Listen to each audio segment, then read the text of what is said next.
what is Dice Tower West? If you don't like Huddle, you can just use it as a workout weight. Workout weight. We designed a game. We bought 1,500 copies. They showed up in a warehouse in Seattle.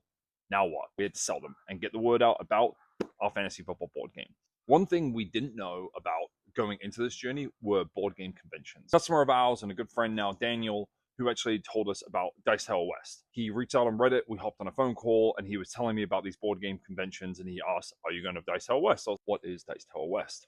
We go. Had no booth, we had no sponsorship presence, we didn't even really know what we were doing. We just kind of showed up with a couple games, and we sat down at some open play tables, and we just started playing, and we probably played for like 12 hours straight every single day of the conference. I think the Dice Tower team was a little annoyed at us, but we'll make it up to them in the future when we actually start to sponsor and become a vendor at the conferences moving forward. At Dice Tower West, we met people being like, well, are you going to go to this conference? Are you going to go to this conference? Are you going to go to this conference? And we're like, sure, why not? Started going to everything.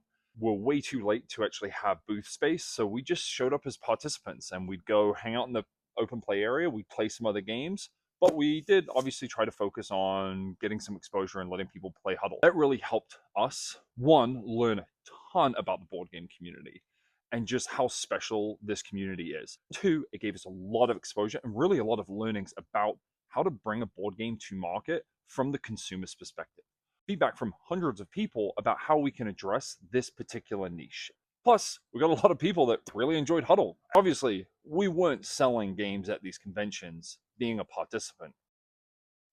So, moral of the story, if you are creating a board game, thinking about creating a board game enthusiast, go to these conventions. There are tons of them. They all have their own flavor, so figure out what you're looking for from a convention. We're trying to go to about 15 to 20 conventions, so we hope to see people there. And if you know a convention that you think we should be at, just drop a comment, send us a message.